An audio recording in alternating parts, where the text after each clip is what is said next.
सभी साथियों को मेरा नमस्कार है। आपका स्वागत है हमारे सब कुछ यूट्यूब चैनल पर, सब कुछ जानू पर। और मेरा नाम है सुभाष सैनी।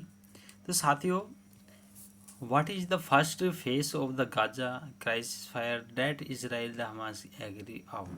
तो क्या है गाजा सीज फायर का पहला फेस जिस पर सहमति हुई है इजराइल और हमास की।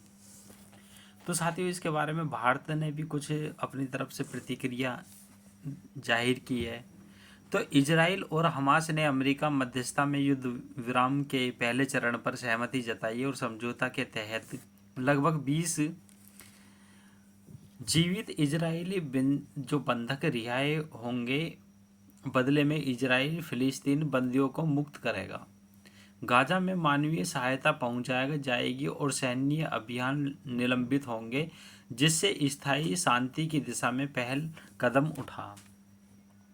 आप देख सकते हैं कि इस तरीके से बेस सिस्टम है, ये इमेज के माध्यम से समझ सकते हैं। तो इजराइल और फिलिस्तीन उग्रवादी संगठन हमास ने काहिरा में वार्ता के बाद युद्ध विराम के पहले चरण पर सहमति जताई है।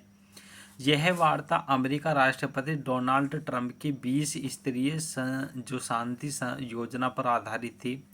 समझौते के आधिकारिक दस्तावेज पर गुरुवार को मिस्र में हस्ताक्षर किए जाने की संभावना है।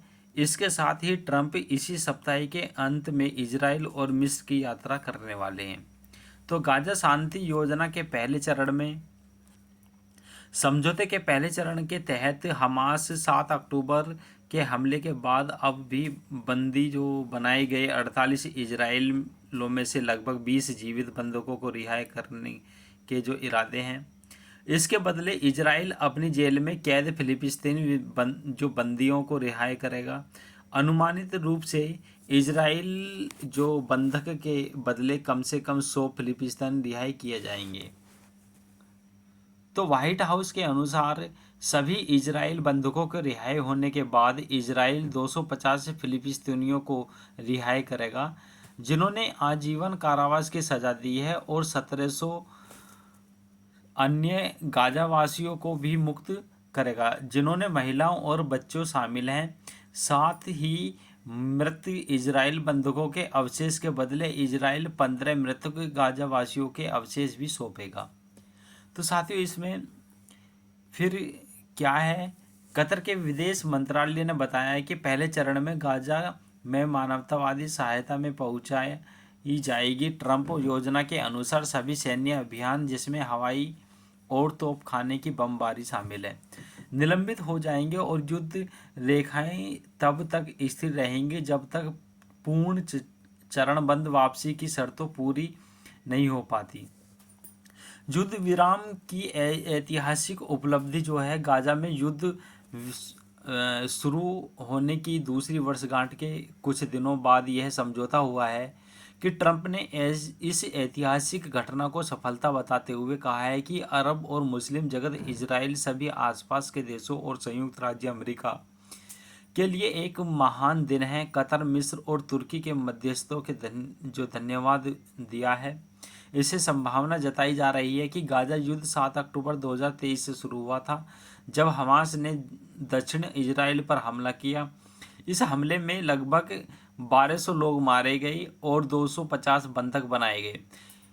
इसके जवाब में इजराइल ने गाजा पट्टी की घेराबंदी कर युद्ध की घोषणा की। तब से लगभग 67,000 फिलिस्तीनी मारे जा चुके हैं, जिनमें अधिकांश महिलाएं और बच्चे भी शामिल हैं। तो गाजा में मानवीय संकट, इजराइल को नौकाबंदी के कारण गाजा में मदद पहुंचाने के बाधा उत्पन्न हुई है, और संयुक्त राष्ट्र ने इस क्षेत्र की कुछ हिस्सों को अकाल की घोषणा की है। तो युद्ध विराम समझौते ने केवल बंधकों को रिहाई सुनिश्चित करता है कि बल्कि मानवीय सहायता और स्थायी शांति की दिशा में पहल कदम माना जाता है। तो साथियों, इस तरीके से जो अपडेट ये निकल कर आई है, हमने आपको इस अपडेट के बारे में सूचित किया है। तो साथियों, इस वीडियो को शेयर और सब्सक्राइब जरूर करना मेरे प्रिय साथियों। इसी तरीके की हम जो है वीडियो लेकर आते रहेंगे, और ये काफ़ी अपडेट है, अपडेट न्यूज़ है, और आज की करंट अपडेट न्यूज़ है। और हमारे भारतीय प्रधानमंत्री जो नरेंद्र मोदी जी हैं उन्होंने भी इजराइल फर्स्ट फेज़ के बारे में